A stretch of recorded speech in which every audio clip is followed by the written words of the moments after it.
Monsieur Gomez, je vous invite à présenter le 2357 et le 2363. Oui, merci Madame la Présidente. Cet amendement vise à limiter les enquêtes statistiques à destination des entreprises. Ces enquêtes peuvent présenter un caractère obligatoire en vertu de la loi de 1951 sur l'obligation, la coordination et le secret en matière de statistiques. Les enquêtes statistiques obligatoires en vertu de cette législation se sont multipliées. Ce sont à la fois des tâches et des coûts supplémentaires pour les entreprises, des coûts qui s'avèrent parfois difficiles à supporter.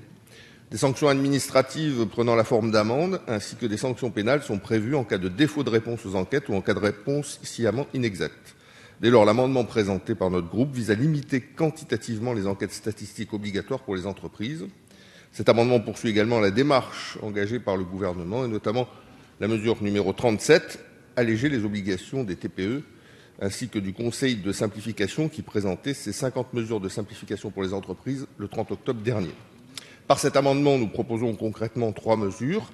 Limiter les enquêtes à 1 fois par an pour les entreprises de moins de 10 salariés. Demander à l'Institut national de la statistique et des études économiques de remettre chaque année un bilan des coûts engendrés par les enquêtes statistiques. Et enfin, définir chaque année le nombre d'enquêtes auxquelles une entreprise est soumise en fonction du nombre de salariés, mais aussi du bilan de l'INSEE pour les entreprises de plus de 9 salariés. Tel est le sens de l'amendement déposé.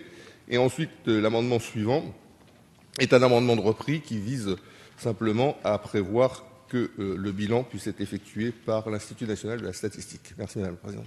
Merci Monsieur Gomez. Monsieur le rapporteur, l'avis de la commission sur ces 2 amendements.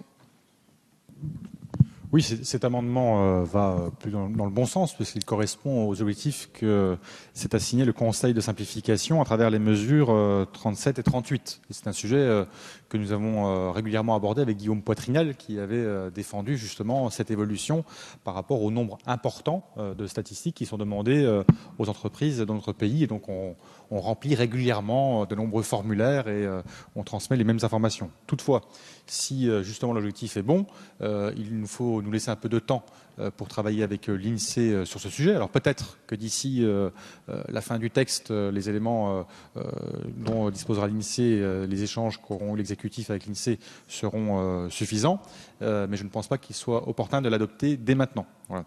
Mais par contre, effectivement, il correspond tout à fait aux objectifs et ça ira dans le bon sens et ça allégera les obligations des entreprises. Donc défavorable pour le moment, même si sur le fond, vous avez raison, il faut seulement travailler un petit peu plus avec l'INSEE notamment. Monsieur le ministre, pardon.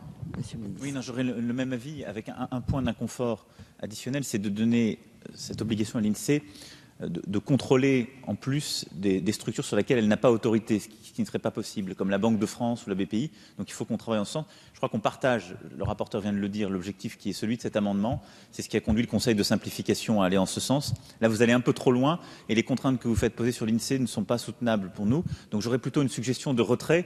Parce qu'on va continuer à travailler en ce sens. Je crois qu'il y a déjà des premiers éléments qui sont consolidés, mais on ne peut pas aller jusque-là par le truchement de la loi. Monsieur Gomez. Amendement retiré.